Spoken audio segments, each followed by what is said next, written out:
Magandang umaga po sa lahat. Hindi mo pinansin ang pagdating ng Diyos upang iligtas ka. Salita na nakatuon sa Jerusalem, sa bayan ng Jerusalem. Bakit ganito ang salitang binitawan ni Jesus?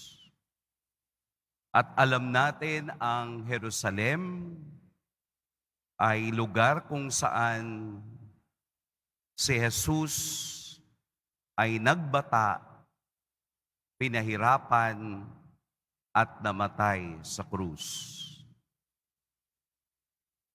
Kung titingnan po natin ang kasaysayan, historical facts, nang sinabi ni Jesus ang pagkasira ng Jerusalem ng 30 AD, halimbawa, around 33,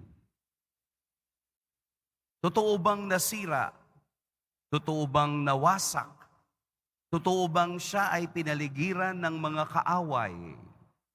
At totoo bang walang batong hindi bumagsak? Nangyari ang pagkasira ng Jerusalem 40 years after his death. 70 AD. Dahil sa kasaysayan, nakita natin kung papaanong ang Jerusalem ay nagtakwil at hindi tumanggap kay Jesus bilang isang kapayapaan. Malalim ang pinanggagalingan ng mga tala sa Ebanghelyo ngayon. Malalim ang pinanggagalingan ng panampalatayang tumitingin sa panibagong pananaw. Hindi tayo mga Hudyo. Tayo ay Kristiyano. Ang mga Hudyo ay hindi tumanggap kay Jesus, kaya nasira, nawasak ang magiting na bayan na kanilang tinitingala at ang kanilang pundasyon ng pananampalataya. Sa unang bahagi ng Ebanghelyo, ito'y kaniyang tinangisan. Ito'y kaniyang tinangisan. Sa Ingles, Jesus wept. Iyong pagtangis ay mas malalim kesa sa pag-iyak. Kapag tumatangis ka, ibig sabihin, napakabigat na ng iyong pakiramdam. Parang pag namatayan ka, hindi ba't hindi ito simpleng pag-iyak? Ito ay pagtangis. Kung mayroong banal na pagkagalit, meron ding banal na pagtangis na ipinakita si Jesus kung anong mangyayari sa bayang ito na hindi siya tinanggap at anong kahahantungan nito simula nang siya ay hindi tanggapin at kilalaning bilang tagapagligtas. Ano ang aking kaugnayan? Papaano ko mauunawaan ang Ebanghelyo ngayon?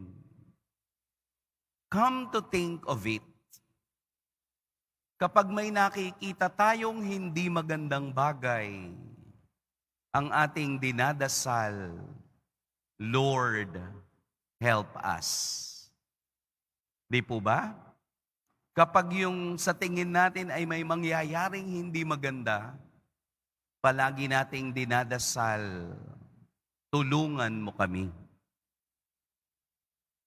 Katulad ni Jesus sa kaniyang pagtangis sa bayang Jerusalem na hindi tumanggap sa kaniya bilang prinsipe ng kapayapaan at tagapagligtas, ito ang naging kaduluhan o katapusan ng bayan. Ito sana ang ating maging dasal. Lord, help us. Kapag may mga pangyayaring nakikita nating hindi magiging maganda ang resulta o katapusan, tayo'y manalangin, Lord, help us. Kung may mga namumuno sa ating bayan na nakikita nating hindi maganda ang kinalalabasan ng salitang serbisyo, ipanalangin natin, Lord, help us. Kung sa ating pamilya ay nakikita nating nagiging magulo at hindi tumatama sa kanyang naturalesa bilang pamilya, ating dasalin, Lord, help us. Sa ating sarili na nawawala sa tamang landas, na nagkakaroon ng iba't ibang masamang pangitain at pananaw.